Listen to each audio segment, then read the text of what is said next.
Welcome to the All Inclusive Podcast. I am your host, Shy, and today I have another guest who's going to come and tell her story. Today I have Jeraka. She is an educator, a mom, a wife, a college student. Yes. Just an overall great person. And today we're going to dive into what it means to be you. She's also a big author, and I might get some exclusives of what's happening. Is it a second book happening? But we're going to talk about that. We're going to start with a temperature check. Jeraka, how are you doing? I'm doing good. Okay. I'm doing really well. I'm excited to be here with you today to just open up a little bit. So Okay. yeah, I'm excited. Good. Today I'm on my third outfit change of the morning. I've gone from work to recording, but I'm feeling amazing today. I'm excited to have you on. I'm grateful that you agreed to come on and just you're willing to talk about all things that you do. And it was Teacher Appreciation Week last week. Week before last. Yeah. So you already know we talk. I appreciate all that you do. And shout out to all the teachers and the nurses and everybody that had their weeks the last few weeks. All the essential work. Yes, all the essential making the world workers, go round. Making the world go round. I appreciate you. So today we're going to start off by talking about the fact that you are a author. We're gonna go backwards. We're gonna talk about the fact that you're an author. Okay. You have your book here Yes. with you. Can you show the audience what your book is, the name? So the title of my book is I Am Zara. It's a book of affirmation for young girls. The illustrator is actually one of Baltimore artists. She started a chaos art therapy company, and I met with her through her mom, which is one of my good girlfriends. Shout out to Deja. Shout out. And this book, it actually was for me. Okay. And at the time, I was helping my husband raise his daughters. And his oldest, her and I kind of like had the same type of stories growing up. Like we were the, bigger girls in the class, in our friend groups and stuff like that. So I started writing these affirmations because I wanted her to hear that. But I also, as I was writing it, I was like, I'm talking to the little girl in me. Yes. So that's how I Am Zara came about. We go from A all the way to Z. It's the educator in you. Yes, of course. I had to throw that in there. Yes. But when she gets to X, she stumbles on a word to affirm herself. So I'm not gonna give the whole story away, but you can reach me at my social handles, Jeraka Lucas, on Instagram and Facebook, to get the book. Yes, and absolutely. hear what happens with the letter X. Yes. I love that. You just said something so amazing about speaking to the little girl in you. Well, Harry, that's my best friend. That's your best friend, right? Yes. Recently, I had an experience in my life that the little girl in me, I had to speak to her. I had to go deep inside and start the process of healing that part of her. Yes. Because I thought that I had healed that part, but I didn't. Right. So let's talk about a little bit about the little girl, Jeraka. Baby Jerry. Some of my friends call me Baby Jerry because they say I'm super emotional. But so the little girl in me, she's on a journey to find her way back, right, to that joy. Kids, no matter what happened, kids are just so jolly, happy, joyful. You know what I mean? They don't really understand yet. And so I'm on that journey to find that joy. Like that unshakable joy. When I was 4, I got shot. And that kind of shaped how I started to see the world. Like, everybody knows me to be bold and beautiful and outspoken and funny and all of that, but a lot of people don't know I clam up too, you know what I mean? And so it's from that moment when the noise get too loud, I clam up. And I remember, like, when I would go through some of the most hard times, I would shut down. But now, as a mother, as a wife, I've been teaching for a few years now. I understand that space is needed. Yeah. That space where we go into and be like, you know what, I need to shield myself from the world. That space is needed. You know what I mean? And so the little girl in me is coming out of that space now and like looking for the sunshine and the flowers and the wind to blow and the subtle music. You know what I mean? Yeah. That's where we are right now. Yeah, so. That's so beautiful.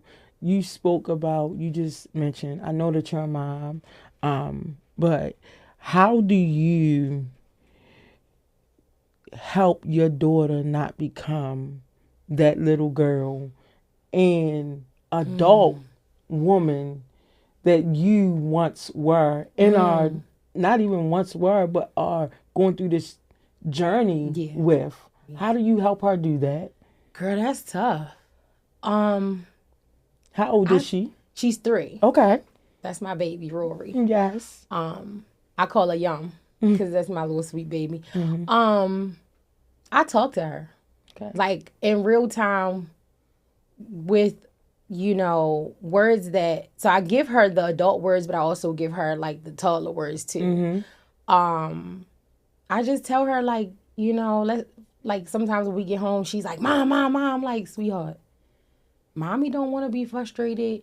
I don't want to be yelling and fussing, so I need you to give me a moment, okay? That's where Mommy go in her room, and you don't talk to Mommy for a little minute, so I can just breathe and come back out. Like, that's how I talk to her because, you know, kids crave structure. They crave the understanding. They crave, you know, wanting to know. They're eager to know. You know what I mean? It's this big world. Like, what do I do in this world? And so I just talk to Rory. Like, Rory, you know, that wasn't nice. Mommy don't want you to grow up and be a mean girl or a rude girl. You know what I mean? That's where you're not nice to people. Yeah. You know, I want you to protect yourself and shield yourself from, you know, people that are not nice to you. But I also want you to be a nice girl. So I just talk to her like, that's my best friend. You know what I mean? Yeah. But I make sure I stay age appropriate with my words and stuff like that. But I just talk to her. Okay. How do you think that she is perceiving where your relationship is right now? We best friends. Because she'll be like, Ma, I just miss you. Ma, I love you. She'll take my hand and kiss my hand. I'm like, you my bestie? And she'll be like, are you bestie? I daddy bestie. I nana bestie. Like, she knows that our relationships are precious and dear to us. You know what I mean? She's a very sweet baby. Yes. I want her to understand that you're going to have relationships in life. And you should be open with those relationships. But at the same time, like, don't give too much of yourself where you lost. You know what I mean? So that's a journey I'm excited for her and I to go through in life. When she become an adult, like, I can't wait. My mom used to say that about me, but I lost my mom when I was 17. So I kind of, like, try to live not through what my mother wanted for her and I, through my daughter and I, but it's somewhere in that ballpark, you know. So how did the transition of your mother at 17 impact your life going forward? Oh, girl, it tore me to shreds. Like, I was a mess. I'm talking a mess. Like, I was listening to Slipknot, Linkin Park. Like, I was all over the place. Not that, you know, that's bad music or anything. But I just was trying to, like, again, find me. You know what I mean? Like, and I think God has placed, like, a special little tool inside of me where I'm just constantly in a space of like renewing myself and finding myself. And I like that about me. You know what I mean? Mm-hmm. And so with that being said, losing my mom it gave me the power and the strength to be okay in that journey of finding myself, constantly renewing myself. Like, one minute I can have long hair, girl. The next day I'm shaving it off. Like, you just had long hair. But losing her gave me that power. You know, like, our mothers are our vessels. Yes. And if you can live your life without your vessel, you can do anything you put your mind to. You know what I mean? That's how I perceived it. Yeah. Something that you said that I want to hit on is you told your daughter, give of yourself, but don't give too much of yourself. So have you had that experience or of giving of yourself way too much? And could we go a little bit into that? Yes. I mean, in every area of my life, I've given too much. You know what I mean? Work, I overextend myself because I want everybody to be okay. In my friendships, it's like when I know I should dial back, I still dig deeper into my friendships. Like, girl, I know you're going through this. What can I do? And it's like, my cup is empty. I need to pour into myself, but I'm still trying to give. Definitely being a wife, being a mom, like, those are my hats. And I'm learning now, I'm 37, I'm learning now that, you know, you can't pour from an empty cup. At all. You can't. Like, it's not just something we all say. Like, I'm actually practicing that now. Like, when I feel like my spirit is dehydrated, it's like, no, I have to pour back into my spirit because I'm no good to none of y'all if I'm giving y'all all of me. So I'm learning to just dial back just a little bit. Yeah. And let, you know, y'all fend for yourselves. You know what I mean? Something I always would do similar is I would give so much of myself. So much. Yeah. And I feel like that's the healer in me. That's the empath in me. Yes. That I just give so much of myself. Yeah. Right? And a couple years back, I stopped. Good for and you. It was a journey. Yeah. And there are still relationships that I'm like actively like dialing back and cutting off because it wasn't just like cold turkey. Right. Because it did something for me too. Right. I'm gonna be honest. It fulfilled me also. Yeah. And so I was like, this is not healthy. You know, social media uses the word toxic. I just want to be in a healthy situation. Yeah. In situations. Yeah. Right. Because it may be a little toxic for a season, but it's a healthy situation because it's something you're going to learn from. Yeah. Exactly. Yeah. Right. And so for me, I'm just like, I'm proud of myself. And my saying now is not just that I can't pull from an empty cup. If my cup's not overflowing. That part. Because everybody can get the overflow of who I am. Right. But I need to keep my cup full so that y'all can get that overflow. Yes. You know, I love that. You know, and so now that's the way that I walk and I live my life. So it's a big thing for me. I just found a new therapist. Okay. And that was huge for me because I've struggled with mental health since I was a child. And so I feel when this is about to go left for me in my life. And it doesn't have to be huge things. It could just be small droppings of things that it's like this is piling up. Right. This is compounding. Yeah. And so with you, do you seek therapy and stuff like that? Or spiritual counseling? Yeah. Okay. So I've been in therapy all my life. Before, I don't want to say therapy is a thing now, but you know, people are more aware and open now. But my parents had me in therapy most of my childhood because I got shot, like I said, and then they divorced. Okay. And so our families were intertwined so much. Like, if you saw my mom and dad, you would think they brother and sister. Okay. And so my mom, going through the divorce, she wanted us to go into therapy to just help us cope with the unwinding, you know what I mean? The separation of the families, because everybody was just cohesive. So I never opposed therapy. Okay. I remember Miss Green, God rest her soul, she was my very first therapist. Okay. I remember going into her room and we would play with toys and she would just talk to me. And I think that kind of built my I want to say like my confidence to talk about things. Okay. I wasn't afraid to like express my feelings, you know what I mean? So that kind of gave me a backbone for therapy. Going through the loss of my brother. He was murdered in 2019. I went through therapy. I had a grief counselor and I had a cognitive therapist. Like, I needed to just talk about what I felt because I was so angry. Okay. You know what I mean? And I didn't want that anger to spill out into the rest of my relationships. You know what I mean? I was just so angry. And then because he was so known in the city, like going back to not sharing too much of yourself, I couldn't really express what I was going through. Because, you know, now at this point, it's my mom. Now my only sibling, which was my big brother. Okay. You know what I mean? Like, that anger just was festering up in me. And nobody could understand that.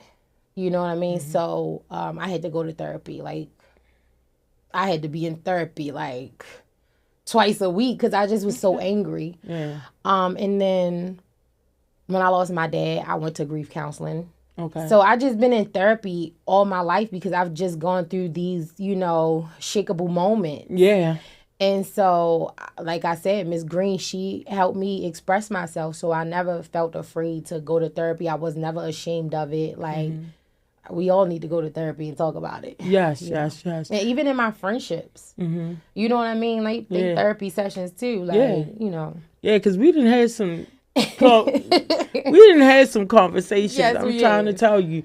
I actually met you because you're an educator. And we've just built this relationship. Yeah. Just genuine relationship. Yeah. It's like, okay, girl, if you need to call me, you can call me. Okay, you know. Listen, I will. Yes, if you need to call me. And so with all of these tragic deaths, even you getting shot. I mean, 4 years old, that snatches the innocence out of for real. A child, right?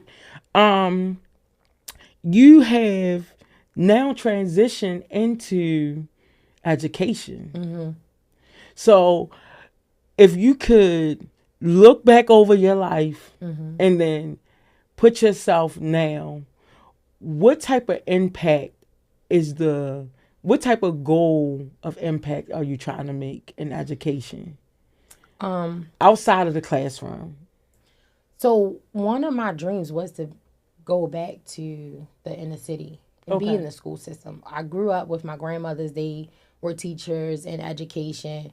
My dad's mom, she was a truancy officer. So she always promoted, like, you need to go to school, go to school, go to school.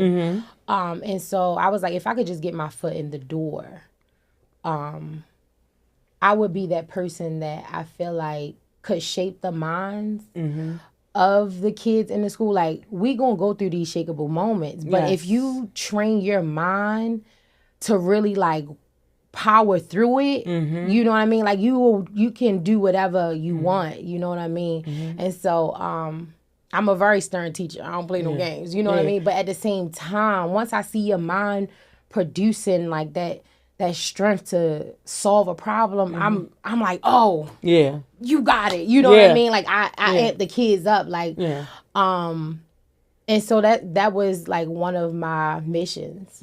You know, if I could help shape a kid mindset, you're gonna go through stuff in life. You know, it's, you know, inner city kids, they go through so much trauma, but I believe, like, you know, everybody's like, oh, gentle person. Like, no, I'm the person that's in the kid corner, like, yo, You can do this. Yes. I understand today was rough, but if you got them basic needs, you done ate, you got clothes on your back, like, and you here, you can do this. Like, we not about to sit here and baby you. Like, you gonna do it. You got this. You know what I mean? Yeah. And so, that's just who I am in education. You know what I mean? Like, all grades. Like, when you see Miss Lucas, you know you ready to get a lecture. Yes. You about to get this power, but you gonna leave feeling with, you know, that confidence. Like, I can do it. You know what I mean? So that's my mission. Because you're in a school that has a low socioeconomic dynamic.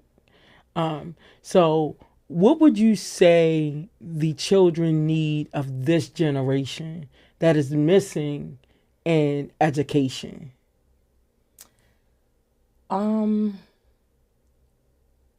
We need to bring back that hard love.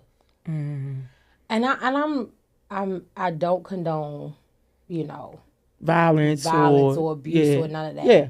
But I'm talking about that love where, like, your grandma, sit down. You're going to do this homework. You know what I mean? Like, you're not going outside until this homework is done. We need to bring, like, that back, because the kids, they are struggling with seeing things through because everything is so microwave. Flat. Yeah. Microwave. And it's like, no, I need you to tell me what you did to get the answer.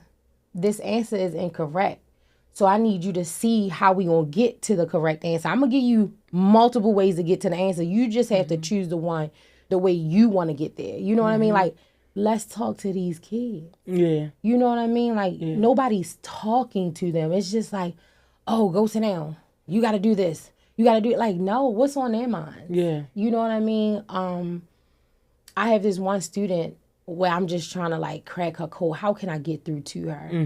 And I tried something that Miss Green used to do to me, like, you temperature check. How do you feel about coming in this building? What do you think you're here to do? You know what I mean? And when she opened up, because I've been, you know, hard on her the whole school year because I want her to get it. But I was like, let me dial back a little bit.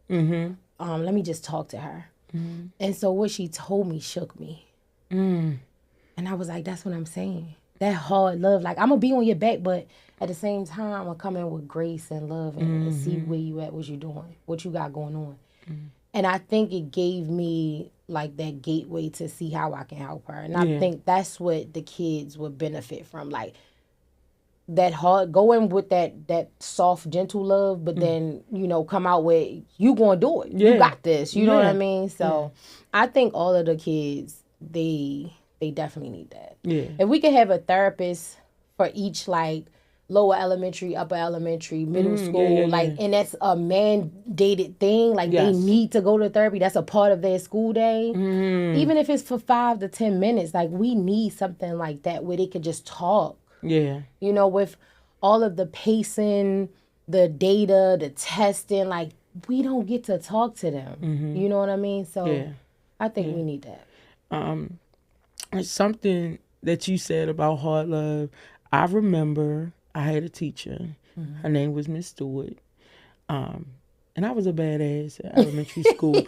But the reason I can see that. reason that I was is because I had so many transitions in life and things were happening, and that was my way of acting out. That was my way of getting the attention that I had attention at home, but I wanted more attention and just kind of crying out for help. Yeah. Right? Yeah. And 4th grade, I remember literally sitting in Miss Stewart class, and she would, first of all, pronunciate my name the way that it was spelled. Shakira. The CH was not a sh, it was a ch. Right. But that made her stand out to me. But also, I could tell she really did care. but she was on my ass. Mm-hmm. And I just really appreciate her. I mean, I still remember her face, how her hair would be curled, and then she was like real, just like fly. Yeah. She was real fly, and that made me be like, yeah, I like her. Like, she cool. Like, I really, really like her. Hilton Elementary on Hilton and Carlisle, and like Dr. Hall, my principal that I had, like, she was the only one that could like calm me down. Mm-hmm. I had Miss Sewell, which was the assistant principal. Like, all these people I could remember, and they were black women. Right. So tell me about how you feel about the fact that you represent what you literally teach. Like, tell me your feelings about that and how important it is for us to have representation. Yeah. No, that's a thing. Mm-hmm. Like, that's a big damn deal. You know what I mean? Like you said, these kids are in these situations. You know, their life dynamics are just not ideal. It's not what we want our kids to go through, right? Right. And so I remember growing up in the school, and I was like in my friend groups. I was always the bigger kid. And so fast forward to now, when I walk into my classroom, like, everybody know Miss Lucas gonna come in there with a beat face, with a different haircut, maybe some color, like an outfit. I want those girls, not just, you know, the big girls, but just girls who feel like they don't have the society norms. Yes. I want them to feel like you can boss up, you can be glamorous, you can be any type of woman you want to be. But I also want you to be proud that you're a black woman. Yes. You know what I mean? Like, I'm proud. Let me just say this for the record. Yeah.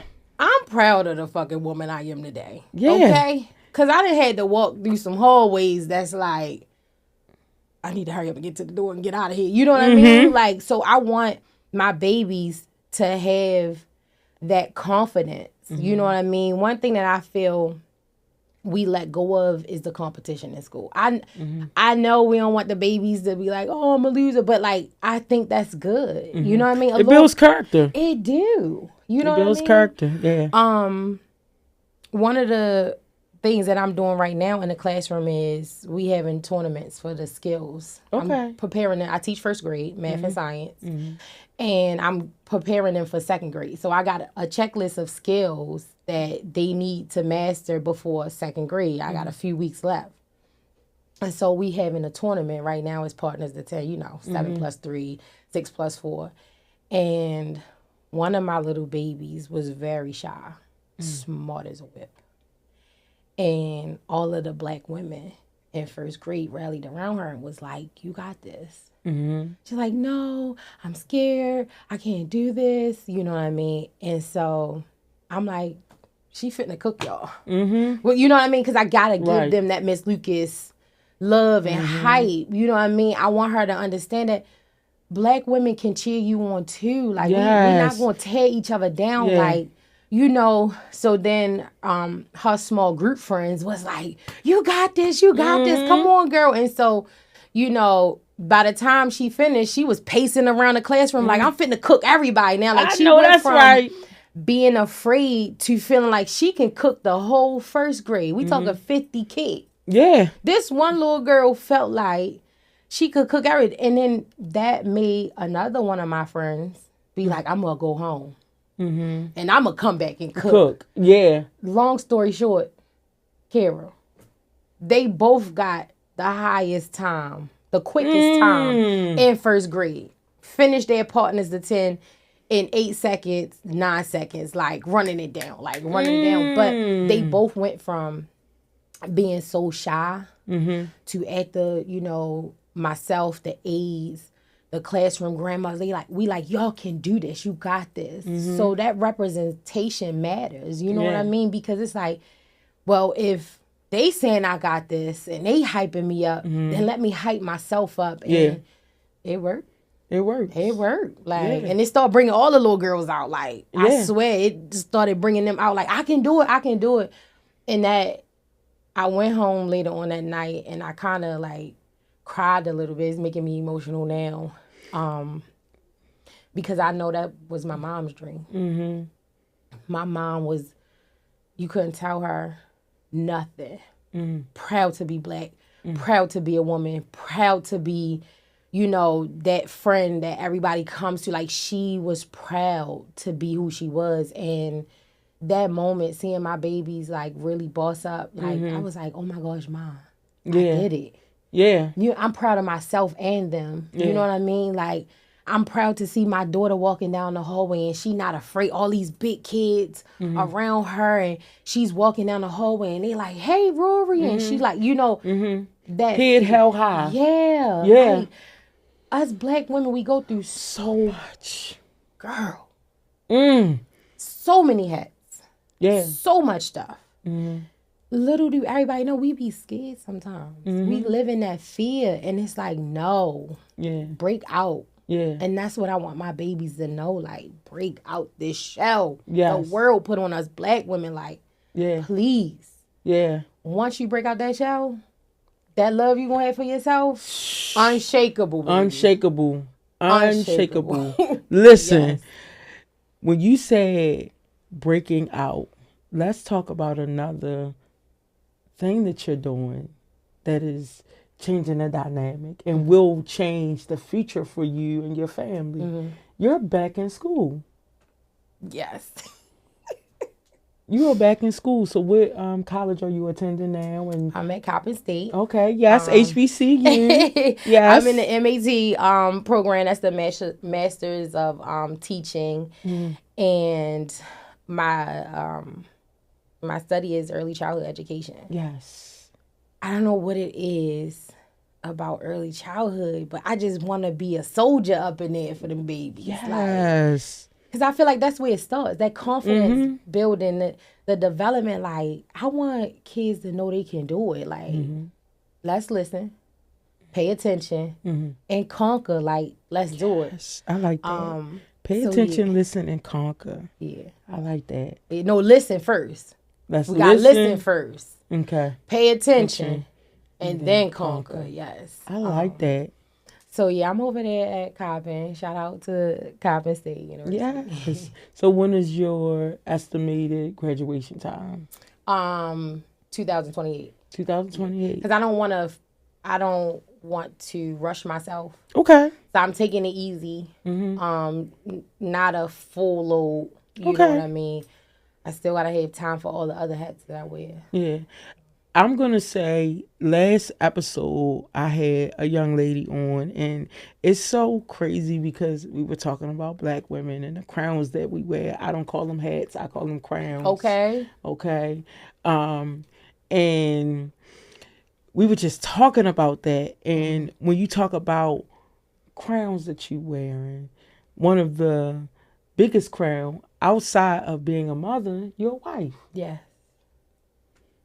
You're a wife. Yes. And to hear your story and to hear your different journeys that you had to endure, right? Those unshakable moments, right? Those shakeable moments, right? Tell me a little bit about, you know, how you met your husband and how that plays into, like, your journey that you were on to attract the man that you attracted, number one. And two, what's the key? What's the key? Give me the key, girl. Give me the key. All right. So my husband and I went to high school together. Okay. This is the funniest part. We took chemistry together. Okay.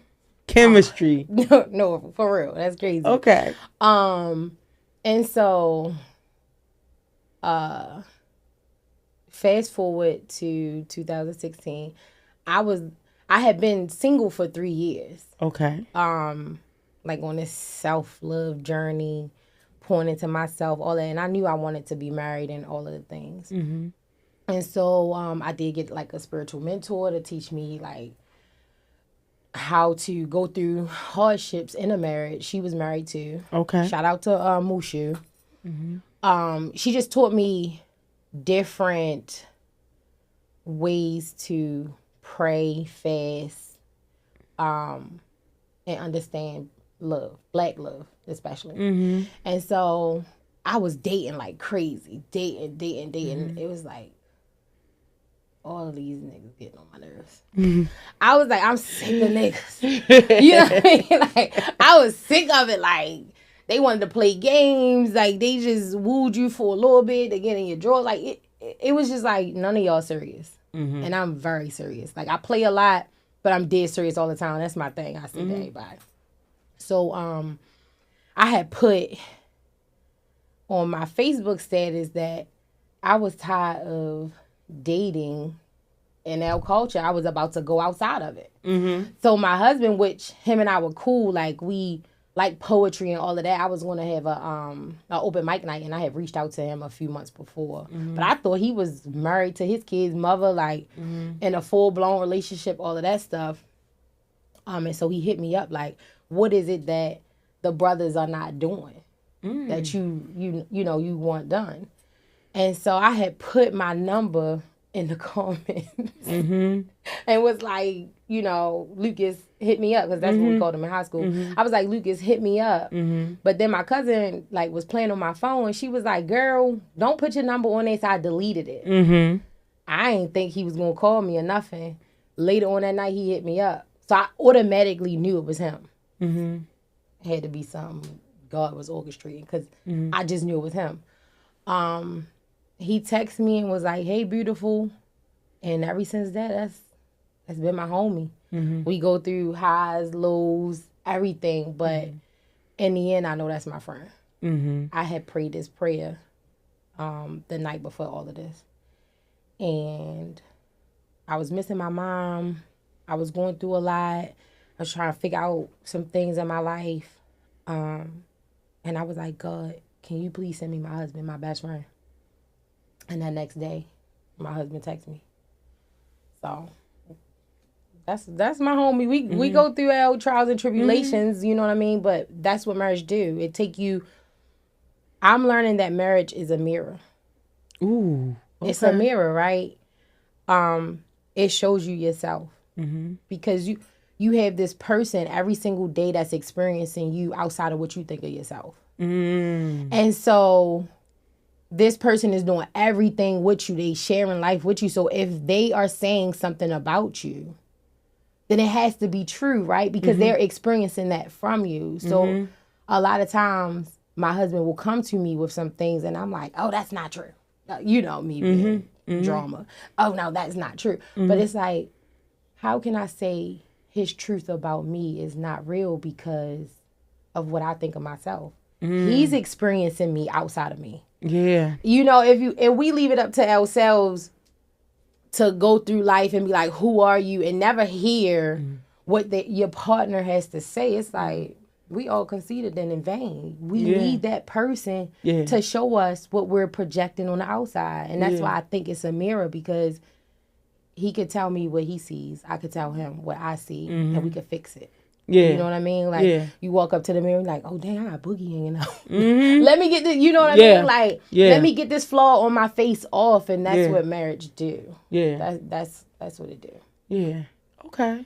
Yeah. Okay. I like that. You gonna get that. You gonna get that one day. You know what? It's funny because in 2014, I dated someone.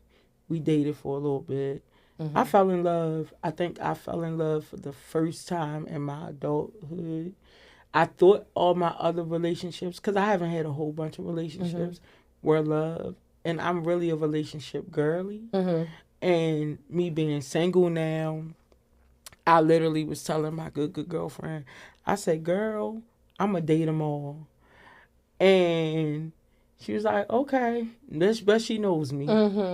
And I'm like, yeah, you're right. Like, she didn't even have to say anything. Like, her face. I said, yeah, you're right. Like, I'm a relationship girly. Right. Like, I don't even really like giving my body to anybody unless we're in a relationship. Like, committed in that.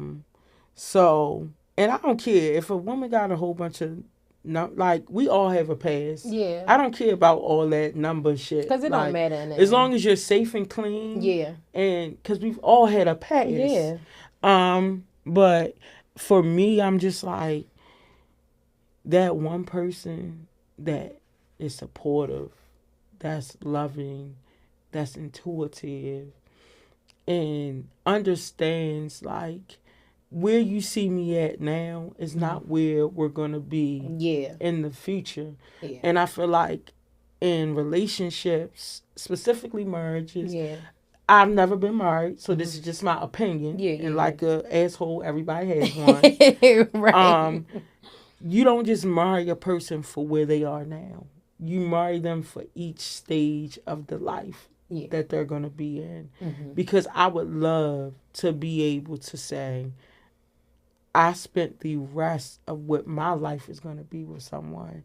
And if that person is sick, if that person is broke, if that, like, all of those things, like, not just physically sick, like emotionally sick, like mentally sick, like, all right, we're going to work that out. Yeah. You know, and so I believe in a little bit of like the old school mixed with the new school love. Yeah. So it's like, no, you're not going to play with me. That's the new school love. Yeah. Like, you're not going to play with me. Yeah. I see what you're doing. Yeah. I love myself enough. Yes. But the old school love of working together in true partnership. Yeah.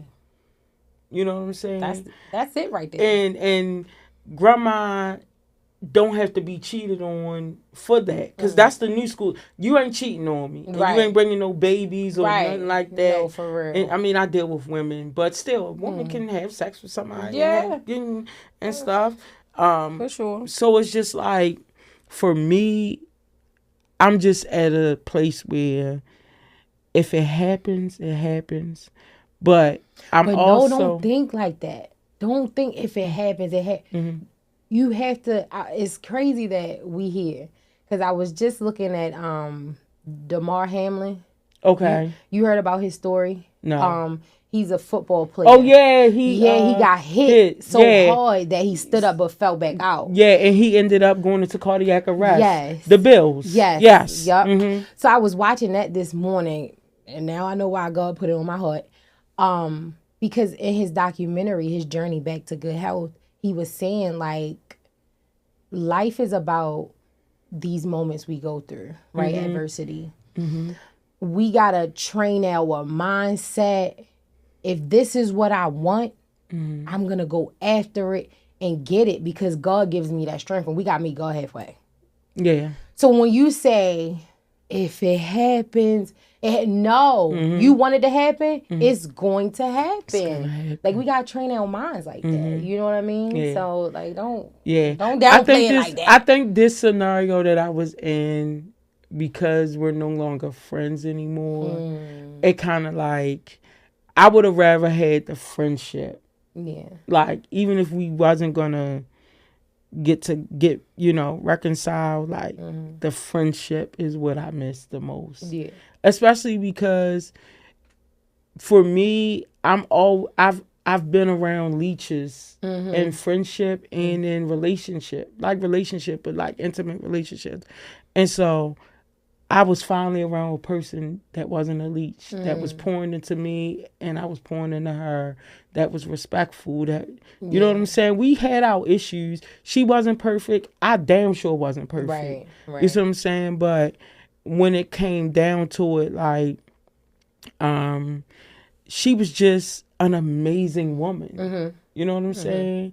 And some people, and I say this about myself, like, I'm cut from a different cloth. Cut me off, don't want to deal with me, that's fine. But you ain't going to never meet another me. That part. I feel like she's one of those type of women too. Yeah. And being a woman, especially a black woman, I could see that type of woman and be like, man, that's a different type of woman. Yes. You know what I'm saying? Yes. And so that's just, I think I'm just going through that phase of like, okay, But yes, that is something that I want and I'm gonna have, and the family dynamic and stuff like that.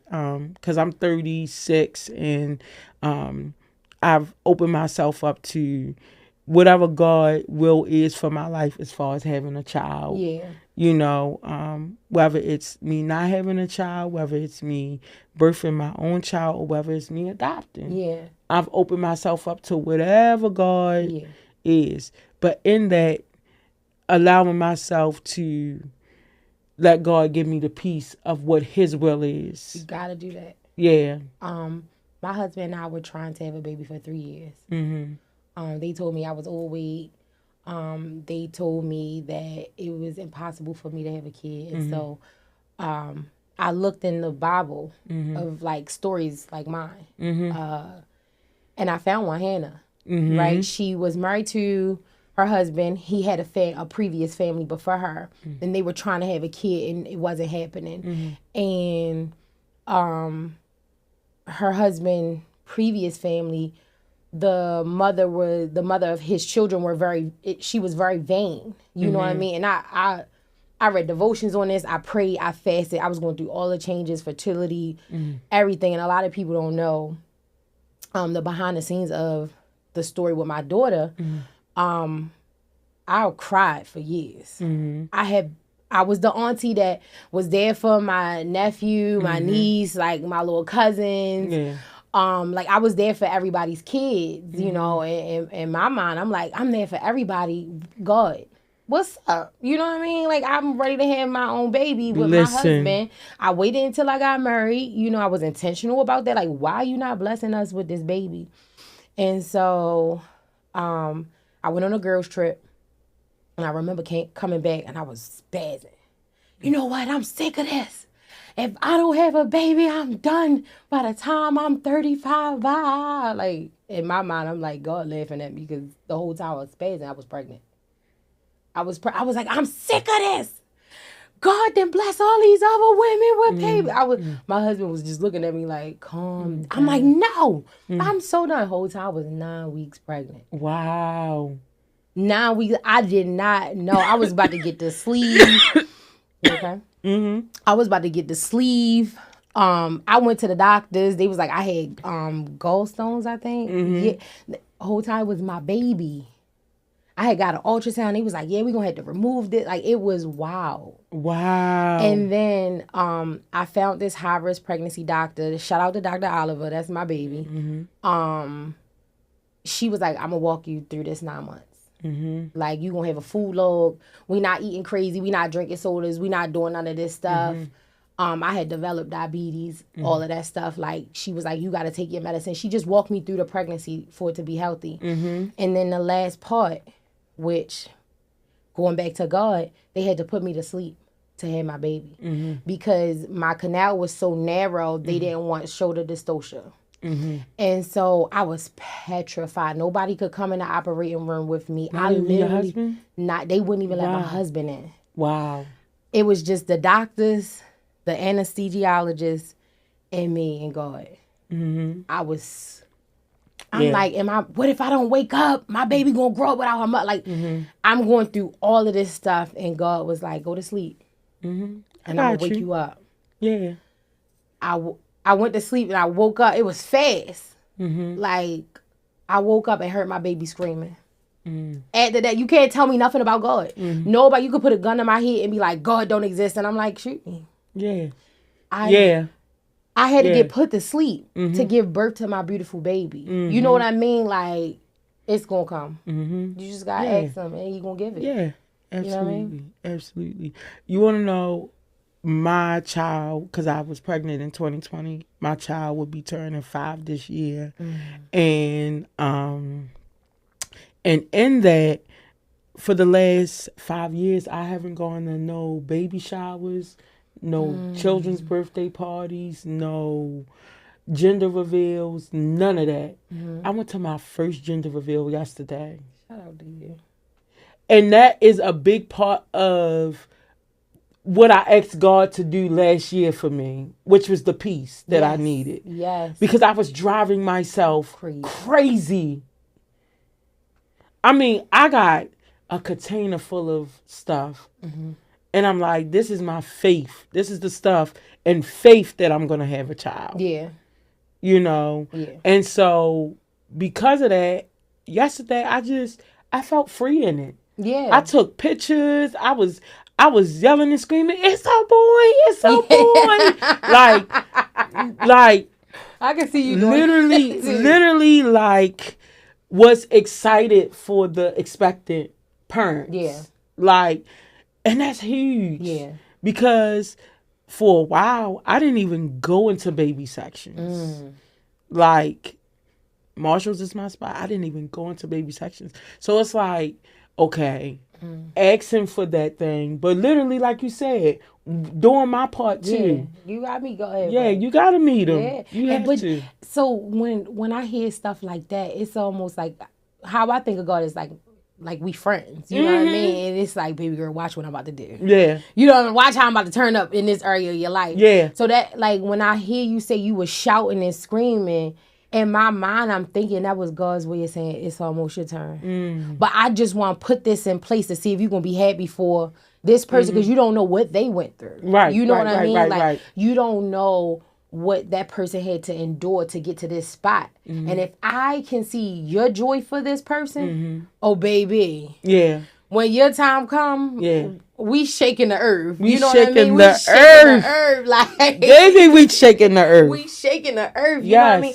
But like, that's the beauty in one, being a God-fearing person. Yeah. Two, a beautiful black woman. Like, if we could just understand our power, we not about to hate on each other. Yeah. Like, we not tearing each other down. Like, we celebrating each other. That's when the real blessing comes. Yeah. You know what I mean? Like, when I stopped being in my head and looking at all of the other women who were having 3 and 4 and 5 and 6 and 7 kids, I'm like, I can't even get one. When I stopped that mindset. Yeah. You know what I mean? Like, when I was like, I'm done. Little did I know, I was saying I was done with that mindset. Yeah. I was done with that mindset. I didn't even know I was done yet, but I was saying I'm done. Yeah. But I was done with that mindset. And here I am. My daughter is everything to me. Yeah, like, she is beautiful. Thank you. Every time I'm on the phone with you and you're like, Rory, and she's like, okay. Yeah. Okay. She understands. Yeah. God gonna do it for you. You gotta believe. Yeah. You have to. You gotta have that faith. You gotta believe. And you gotta do your part. Yeah, absolutely. You gotta do your part. Absolutely. So we're about to wrap up, but I do want to ask, can I get the exclusive? Is it a book number 2 coming out? Yes. It is. Book number 2 coming out. Yes. Yes. Finally. So right now it is in publishing. Okay. I'm going through that process. I finished the story. A quick synopsis. It's about Rory and my dad. Okay. Because he loved my daughter so much. And outside of my husband, my daughter and my husband, like, they are my everything. You know what I mean? Like, my family is my everything, but like, when it comes to my dad and my daughter, that's a sacred space that not nobody operates in. You know what I mean? Okay. So, this was right after we lost my dad, and I was going through it, and I just started writing. Okay. So, it's a triumphant story. Okay.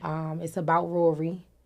Everybody know my dad loves sports, so it's some sports up in there. Okay. It's called the Rory Phoenix story. Ooh. Yeah. It's about rising from the dirt. You know what I mean? Yes, I love that. But of course, you know I'm an educator, so it's always children involved.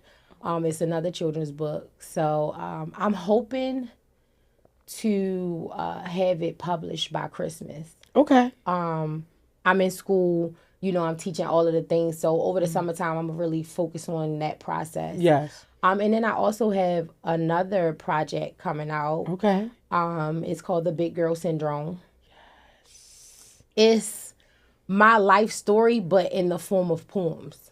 Yeah. Period. I love it. So, that's coming too. I want to kind of have that ready for the new year. Okay. I want to do my vision board and drop the book too. Okay. My vision board event. So Those are the two projects that I got, coming down the pipeline. Yes. Yes, yes, yes. Yeah. If you could, and we're going to end with this question. Okay. If you could write your legacy out, what would it say? I listened, I paid attention, and I conquered, baby. That's what it would say. That's what it would say. I listened. My family poured into me. I listened to them. I paid attention to everything I went through in life, and I'm out here conquering every lane that I'm in. I'm out here switching lanes. Yes, yes. But no, that's what it would say. Okay. Yeah. Okay. Well, thank you for being a guest on the All Inclusive Podcast. Thank you for having me. Yes. Make sure that your social handles are actually going to be on. But make sure y'all go and y'all support her book. It is amazing. I bought it and I actually gave it to Nuke. It's amazing. Oh my God, it's so amazing. The representation is just great. Thank you. Make sure I'll be promoting her new projects. And all in all, I'd like to thank the guests, but also my audience. And we're out. Peace.